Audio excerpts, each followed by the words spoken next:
আমি নিজে আয়না ঘরের সাক্ষী, আল্লাহর কসম করে বলছি কাফারা দিতে হবে না। আমাদেরকে এমন রুমগুলোতে রাখা হয়েছে যেগুলো এখনো পর্যন্ত দেখাই নাই। আজকে যেগুলো দেখছেন তার চাইতে ভয়াবহ রুম আছে, তার চাইতেও ভয়াবহ। আমি পোস্ট করছি ফেসবুকে, এক বদমাইশ লিখছে, হুজুর আপনি লিখলেন ছোট ছোট ঘর, এখানে তো 10 জন থাকতে পারবে, বিরাট বড় রুম।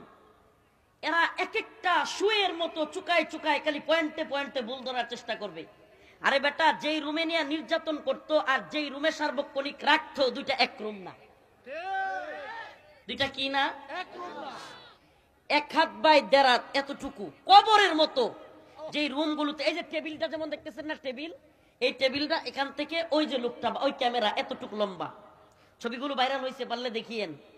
এমন একটা রুমে মানুষজনকে বছরের পর বছর রাখা হইতো। র্যাব 1-এ আমি সেই রুমে ছিলাম। এই এতটুকু রুমের মধ্যে রাখা হইতো। এই রুমের মধ্যে পায়খানা, এখানে খাওয়া, এখানে নামাজ, এখানে গোসল, এখানে সব। কোনো পর্দা নাই। আপনি যেখানে পায়খানা করবেন কোনো পর্দা নাই, উঁচু কোনো ধরনের দেয়াল নাই, এখানেই এখানেই পায়খানা করতে হবে আপনাকে।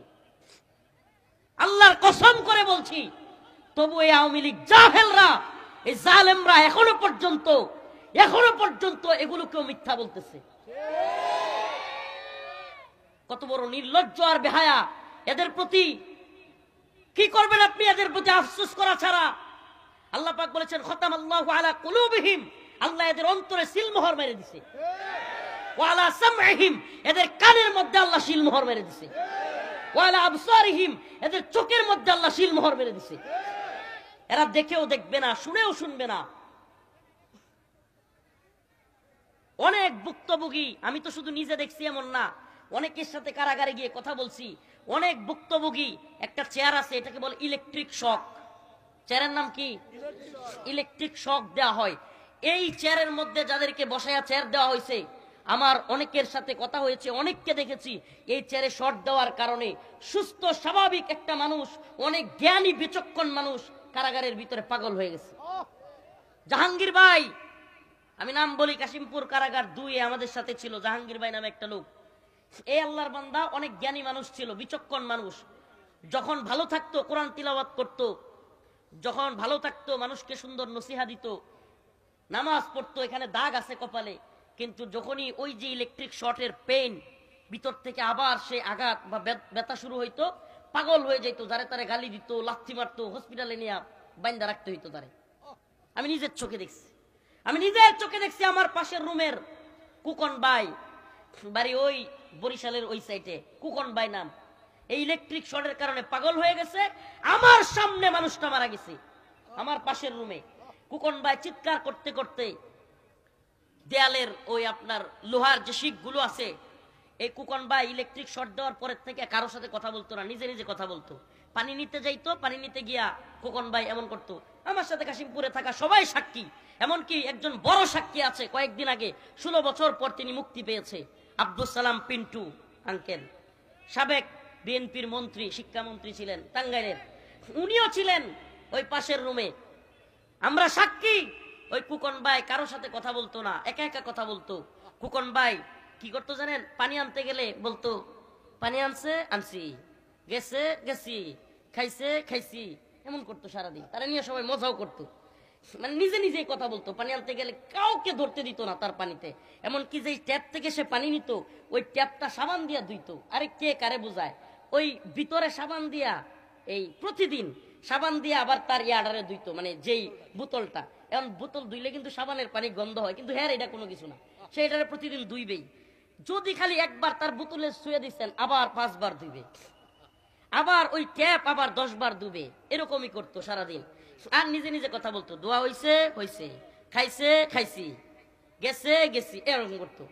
কয়েকদিন পর এই কুকন ভাই আমার পাশের রুমে, আল্লাহি আল্লাহর কসম, এই ইলেকট্রিক শর্টের কারণে, নির্যাতনের কারণে ওই লোকটা কেউ সাথে কথা বলতো না, কখনো তার রুমে কেউ যাইতে দিত না।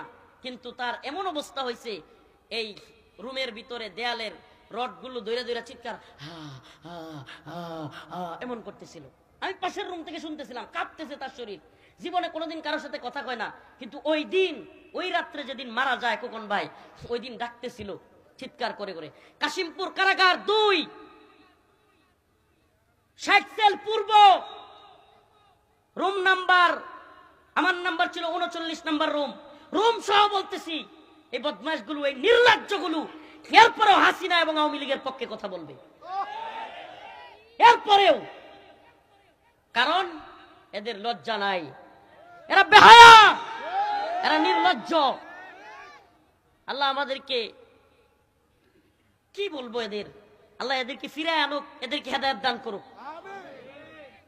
নিজের চোখে দেখা অনেক ঘটনা যেগুলো আগে মনে নাই, আজকে আয়নাগর দেখে কলিজা ফাইটে যাচ্ছে। আজকে পোস্ট করছি, আমার অনেক পরিবারের অনেকেও আত্মীয় স্বজন আওয়ামী লীগ আছে। আজকে ফেসবুকে কষ্টে পোস্ট করছি, ওই দিনগুলোর কথা মনে পড়ে গেছে। হঠাৎ করে ওই নির্যাতনের ওই স্টাইল, ওইগুলো দেখা আমাকে ওই চেয়ারে বসানো হয়েছে। ওইগুলো দেখার পরে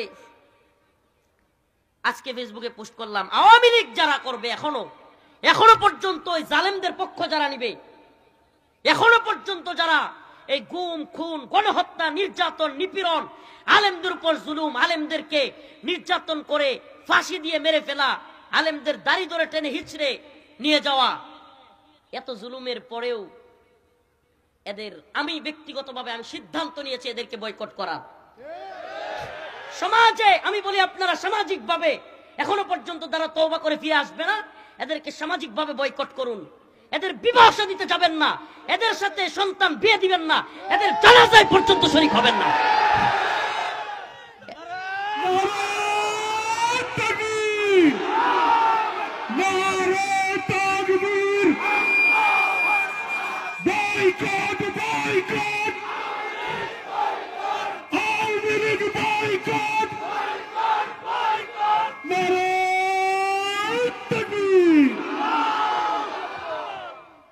কথাও যদি মিথ্যা বলে থাকি, এই সকল জনতার সামনে বলে গেলাম, আল্লাহর কাছে যেন আমার বিচার হয়।